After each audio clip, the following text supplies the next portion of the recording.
Hi, welcome to our channel where we share the most intriguing stories. In a world where HOA tyranny meets the raw grit of off-grid living, Tyler Beckett returns from a peaceful solo hike to find his RV home gone, towed by power-hungry suburban overlords. What starts as a quiet rebellion turns into a viral battle for justice that'll rock the neighborhood and the web. If there's one thing I've learned from living off-grid, it's that peace is a currency most people don't even know they're broke on. I didn't trade city life for solar panels and pine needles because I hate people. I just prefer the kind of silence you get when the nearest neighbor is separated by 6 acres of Colorado wilderness and a mutual agreement to mind your own damn business. My name's Tyler Beckett, 36, programmer, minimalist, sometimes sarcastic blogger. My home, a heavily modified RV that I converted into something between a survival pod and a cozy studio apartment on wheels.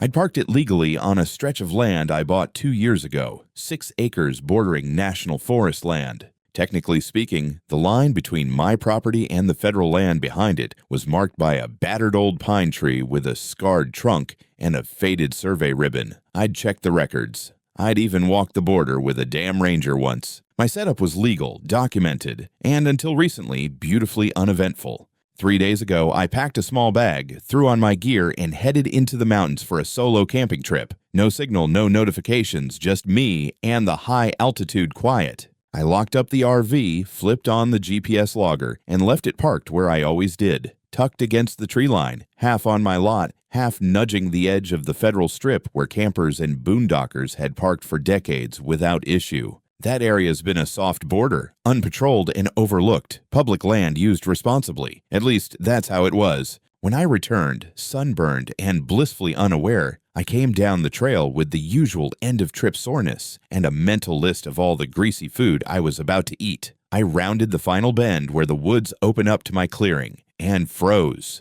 My RV was gone. I blinked hard. The solar array, the folding table, the set of rocks I always stacked by the fire pit, they were still there. But the RV, my home, was just not. In its place stood a cheap plastic sign zip-tied to a rusting metal post. It read, in bold block letters, "Unauthorized vehicle removed, Aspen Hollow, HOA. Contact administration for further details." I stood there for a long moment, the kind that makes you question whether you've actually gone crazy or just woke up in the worst possible episode of a prank show. Then I walked toward the sign.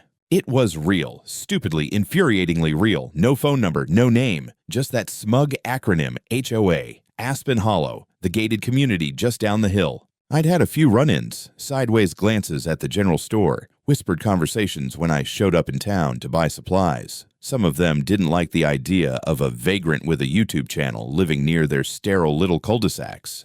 But I hadn't expected this. I pulled out my phone, checked the GPS logs. Last recorded location right here, coordinates firmly within the shaded section that bordered federal land. I still had battery left in the solar cam I mounted discreetly on a tree nearby. Motion activated. I opened the app and played back the footage. There it was. A white tow truck with a blue stripe. No police presence. No ranger vehicle. Just the truck. 2 HOA-looking goons in polos and sunglasses, and a woman I recognized immediately from a run-in last year at the post office. Karen Mitchell, president of Aspen Hollow HOA. She stood there, arms crossed, watching as the tow truck latched onto my RV and pulled it out like it was a piece of abandoned junk. One of the guys hammered the sign into the ground. I didn't yell, didn't scream.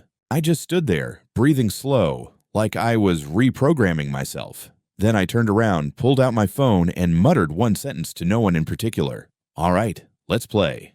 I didn't waste time. The second I had my bearings, I jumped into my old Jeep and drove straight down to Aspen Hollow. The community looked exactly like the kind of place where HOA presidents weaponize beige paint samples and citation pads. Every lawn was surgically trimmed, every mailbox identical, and the entry sign looked like it cost more than my entire solar setup. In short, the kind of suburbia that makes my skin crawl. The HOA office was a glass and stone box tucked neatly at the edge of their gated compound. Clean lines, fake plants, and that quiet kind of smugness that smells like lemon disinfectant and delusion. I walked in and was immediately met with frosty air conditioning and the gaze of the queen herself, Karen Mitchell. Blonde bob, pearl necklace.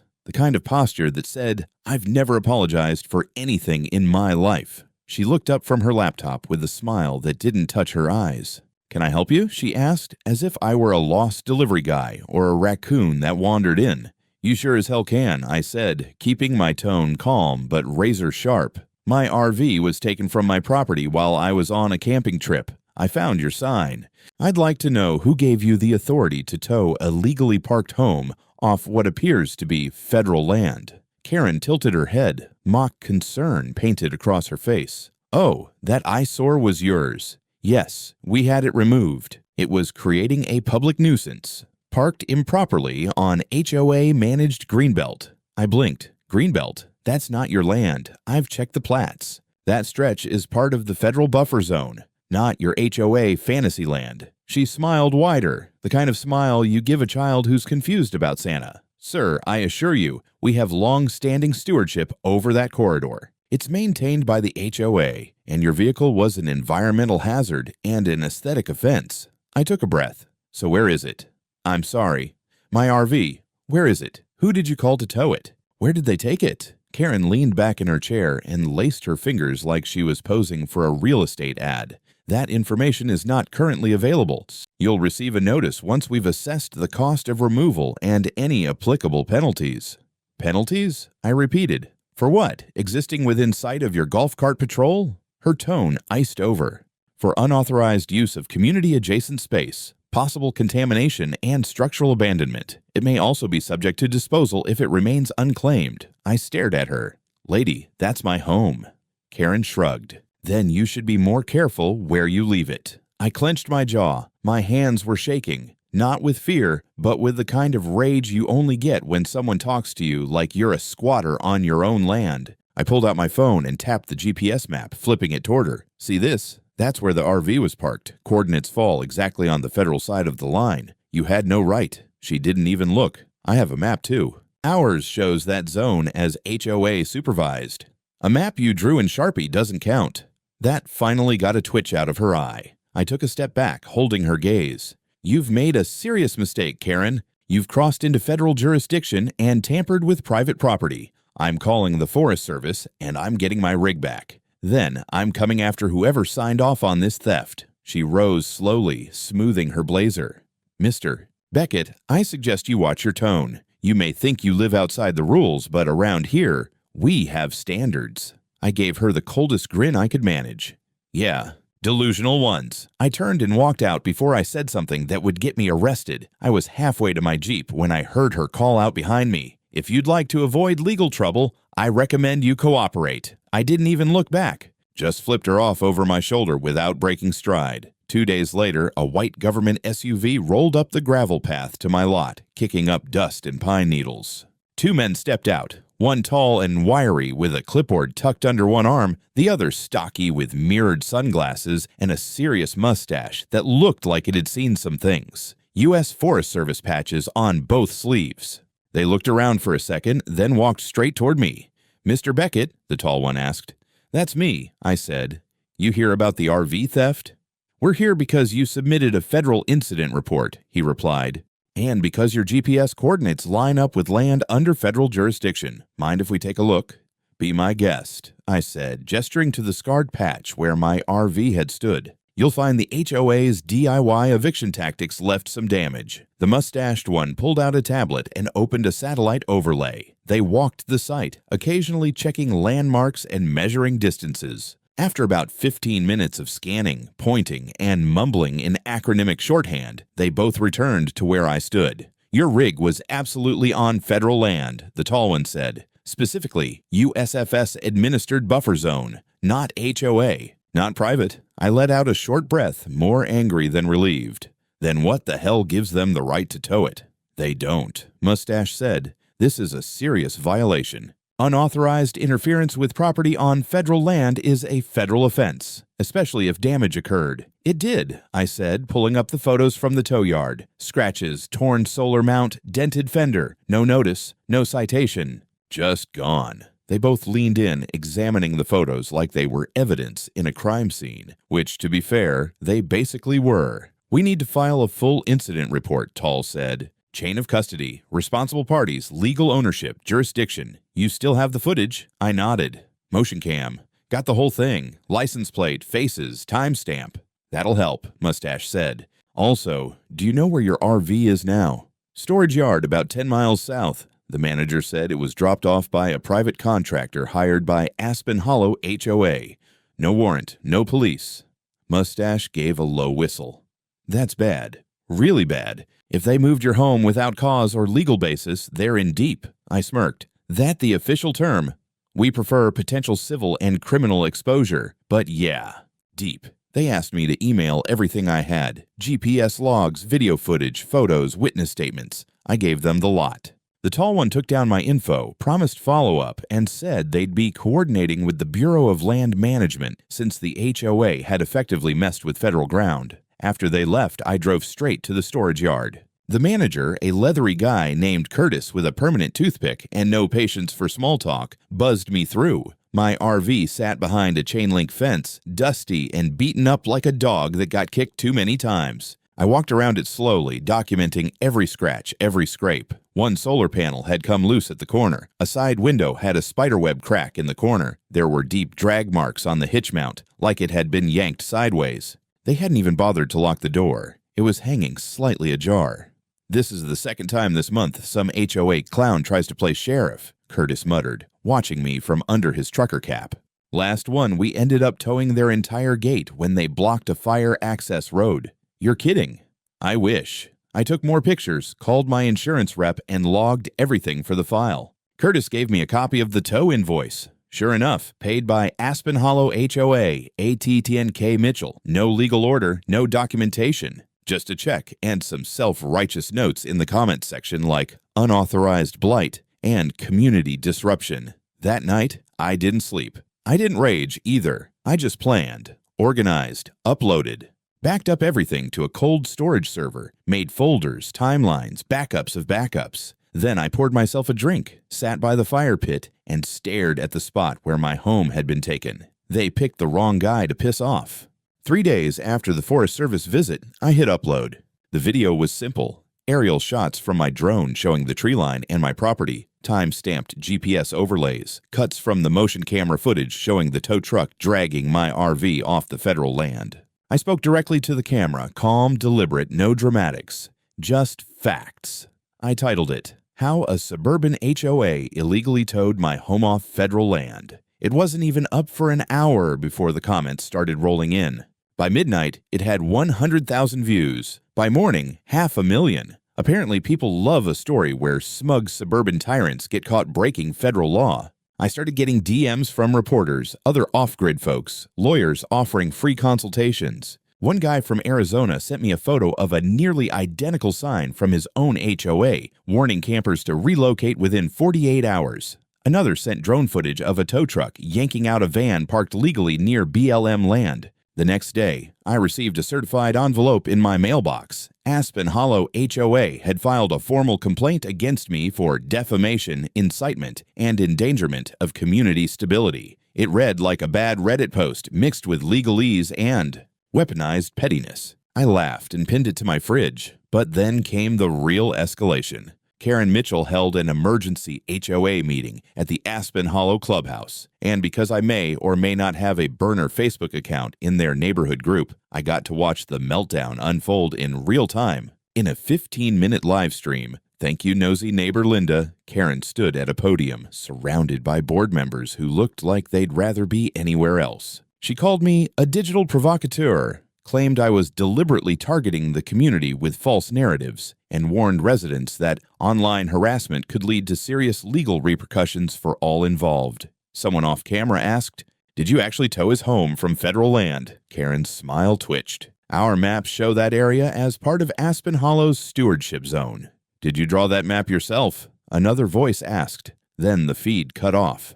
Later that evening, flyers appeared on mailboxes up and down the hill. I know because 3 residents sent me photos with apologies. The flyers had my face pulled from one of my blog thumbnails, badly cropped, next to the words, "Do you want this man influencing your community? Unstable. Dangerous. Anti-establishment. Anti-establishment. Jesus." I wasn't even mad. I was impressed. Karen had gone full propaganda minister in under 48 hours. But slander is still slander. I forwarded the flyer to my attorney. Her name was Leslie Jones, ex-county prosecutor turned private bulldog for people like me, folks who got caught in HOA crosshairs and wanted blood, not settlements. She called me an hour later. "I've already drafted cease and desist letters," she said. "We'll start with a soft punch, see how they flinch." "Karen doesn't flinch," I said. "She doubles down." Leslie laughed. "Good. I like it when they try to act tough." While she sent out the first legal jabs, I worked on a second video. This one was more detailed. Zoom-ins of the fake HOA map, interviews with the Forest Service rangers, faces blurred with permission, and a timeline showing when the property line was surveyed last. I labeled the video, "Your HOA is not the law. Know your land rights." It exploded even faster than the first. That's when Karen made her next move. She filed a zoning complaint against me with the county, alleging that my RV setup violated residential code for permanent dwellings. I got the notice by mail. An inspection was scheduled for the following Monday. I spent the weekend organizing every single permit, form, registration, and confirmation email I had. I even laminated the important ones because I'm petty like that. Monday morning, I met the inspector with coffee and a smile. He looked around for 10 minutes, scanned my documents, and shook his head.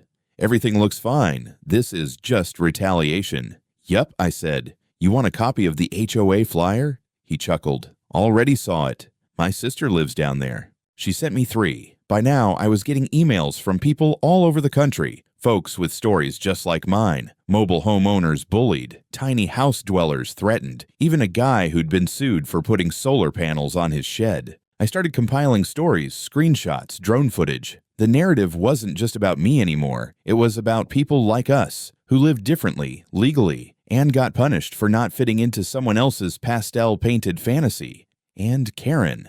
She was circling the wagons. But I had the internet. And Leslie. Let's see her map her way out of this. It started with an email from a Bureau of Land Management investigator named Daniel Harlow. Subject line, "Map discrepancy inquiry at Aspen Hollow HOA." There was no "hello," no "how are you," just a request for any digital or printed maps I'd acquired that showed the boundary between my land and the federal buffer zone.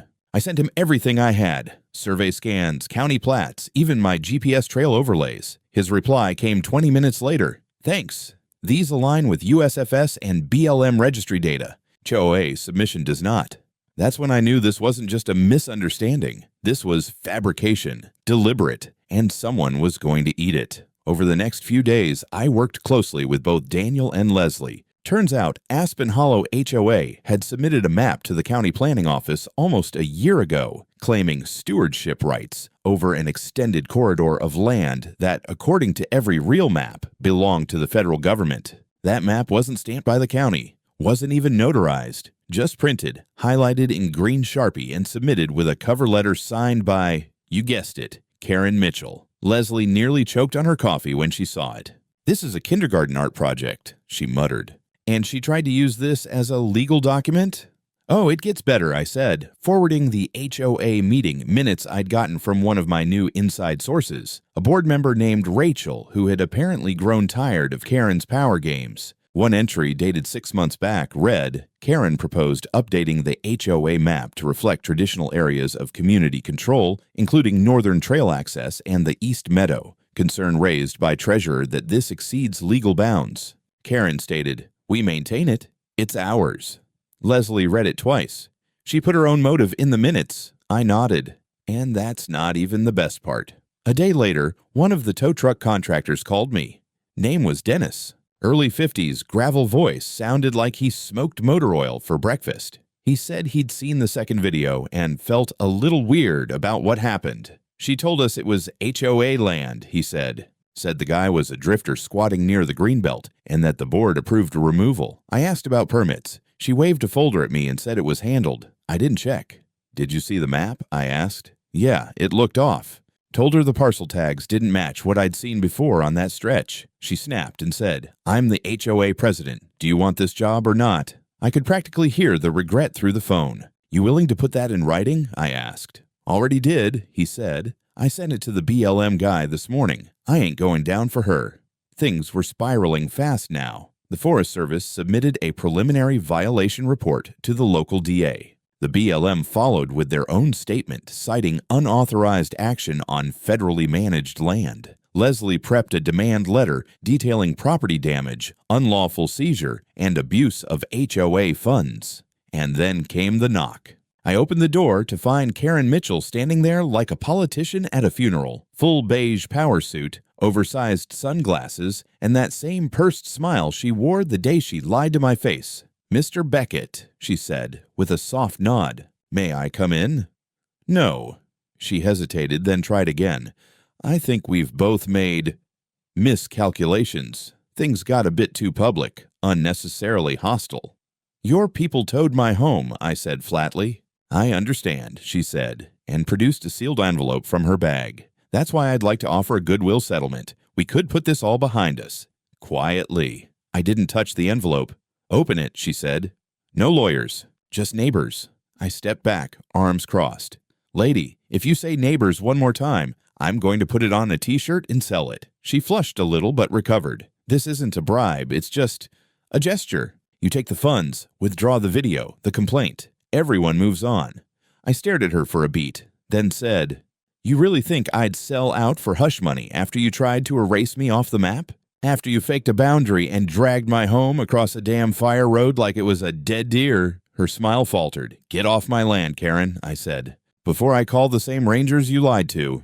She tucked the envelope back into her bag and turned without another word. As she reached her Lexus, she muttered, "You'll regret this." I laughed. "Already did." "That's why I'm fixing it." She drove off, kicking up dust like a cartoon villain exiting stage left. I called Leslie. She tried to pay me off. Leslie just said, "Perfect, that's witness tampering.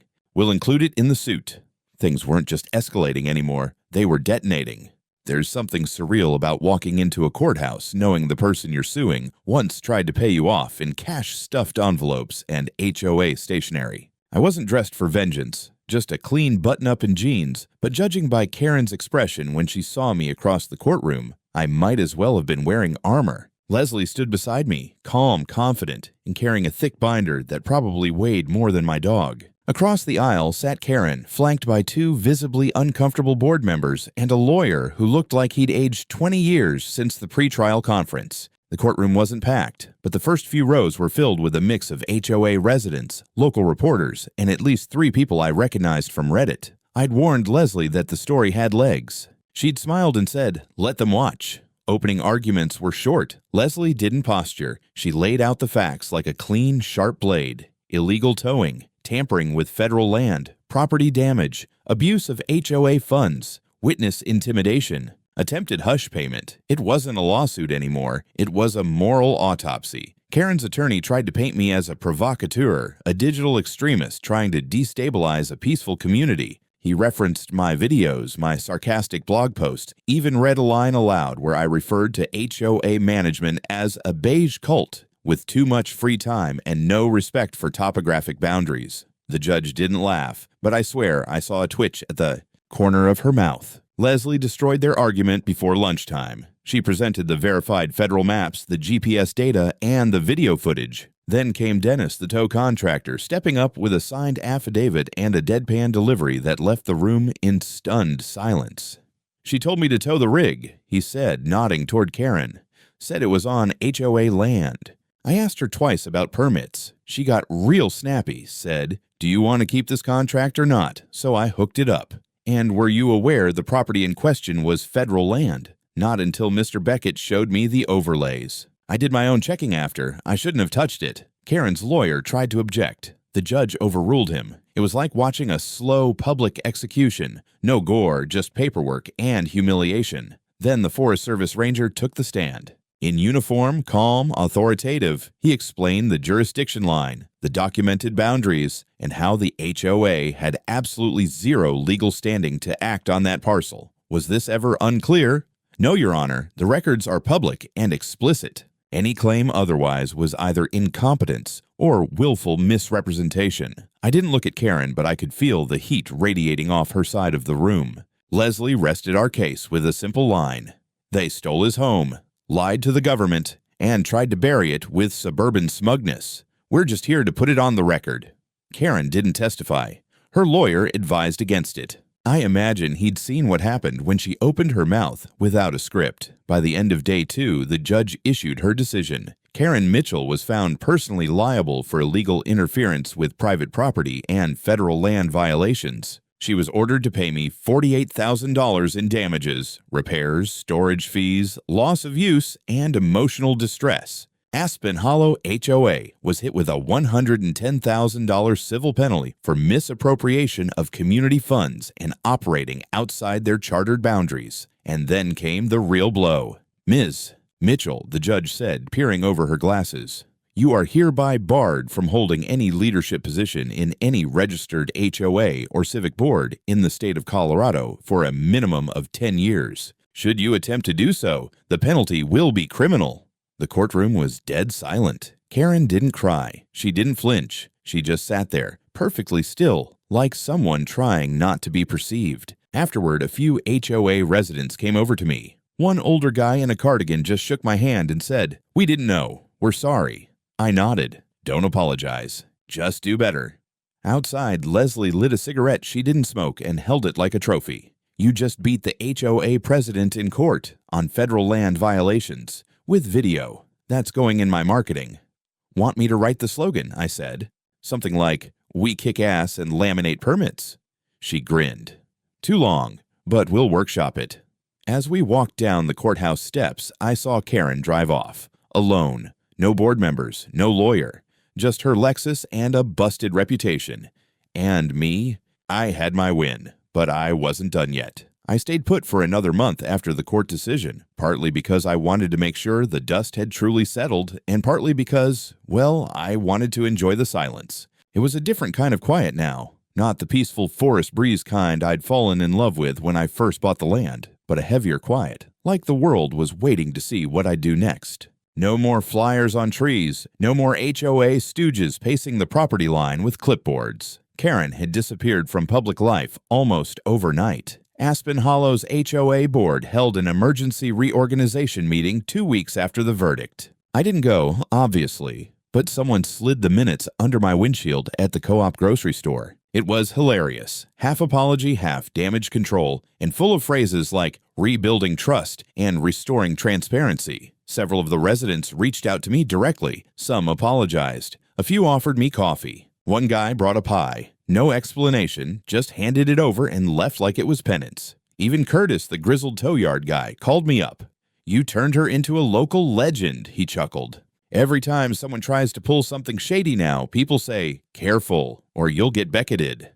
I like that. Had a ring to it. Still, something didn't sit right. The RV was fixed, sure. I'd replaced the cracked paneling, reinstalled the solar rack, even upgraded the water filtration system just to feel like I'd taken control back. But being on that same piece of land, staring at the tree line where it all happened, made my skin crawl. I didn't like looking at the spot where my home had once been yanked away like a trash bin on street cleaning day. So I made a choice. I rolled up the solar mats, packed the interior, and slowly drove the RV about 1.5 miles deeper into the forest. I knew the layout well. BLM land, marked and legal for dispersed living as long as I followed the regs. I had signal, access to the same trailhead, and now no HOA for miles. I left the original spot clean. Swept, cleared, fire pit doused. Then I planted something extra.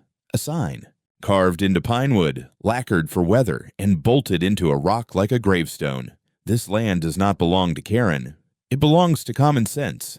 I didn't post about it. Didn't mention it in my next video. It wasn't for the internet. It was for me. And speaking of the internet, yeah, things kind of blew up. The second video crossed 3.5 million views. My inbox exploded with interview requests, collab offers, even a documentary producer who wanted to follow my journey from off-grid minimalism to modern land rights activism. I told him I'd think about it. Maybe. What I did do was start a side project. A website for mobile homeowners, off-gridders, and RV livers dealing with legal gray zones, a map database, links to county codes, a forum called No HOA Zone. It gained 1,000 users in 2 weeks.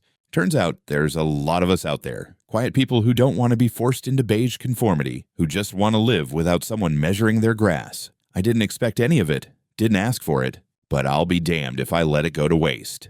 Because there's one thing I learned through all this. When someone with too much power tries to push you off your land, the best thing you can do is plant your feet or drive deeper into the woods. Sunset comes fast in the mountains. 1 minute, the sky is just starting to mellow into gold, and the next, it's bleeding into deep reds and purples behind the pines. I sat outside the RV that evening with a mug of bitter coffee and my feet propped up on a stump that had seen too many boots.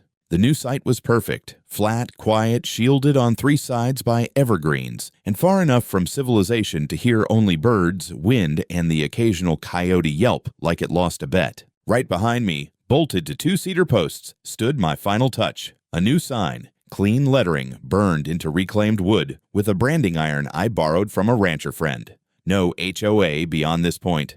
I didn't put it up for show. There were no tourists to impress, no nosy board members to offend. It was a line in the dirt. A message to anyone who wandered this far that said, this space belongs to sanity, not committees. Since moving deeper into the forest, I'd slept better, ate better, worked better. The signal was surprisingly strong, and my satellite booster made uploading videos a breeze. My blog turned from travel stories and minimalist cooking into something else, something louder. Property rights, land access, community abuses, federal land stewardship. I didn't plan the shift, it just happened. 1 week, I was posting about dehydrated lentil stew. The next, I was explaining how easement laws don't mean you get to build a golf course through someone's backyard. And the weird thing, people listened. Emails flooded in daily. Photos of similar incidents. HOA horror stories, some funny, some infuriating. I added a Hall of Shame section to the site. Karen made the top spot. I never heard from her again. No appeals, no statements, just silence. Word around town was that she sold her house and moved to Arizona, somewhere with fewer trees to argue with. Every now and then I got visitors, followers, journalists. One guy who brought a drone as a gift and just wanted to shake my damn hand. I never turned anyone away, but I never let anyone stay long either. I'd offer coffee, answer questions, then nod toward the trail like it was a bus stop. Solitude doesn't mean you hate people. It just means you've learned how to breathe without them talking over it. One evening, after a short hike, I returned to the clearing and caught the last sliver of orange sky behind my sign. The letters glowed softly in the light, like something sacred. I grabbed my camera, took a single photo, and scheduled it for the next blog post. No caption, no hashtags, just the image. I poured myself one last cup of coffee, leaned back in my chair, and let the night come in slow. The wind shifted. Somewhere in the distance, a fox barked. A pine cone fell from a high branch and thudded against the ground like a soft warning from the forest gods. I smiled and whispered to no one, still here. And that, for once, was enough.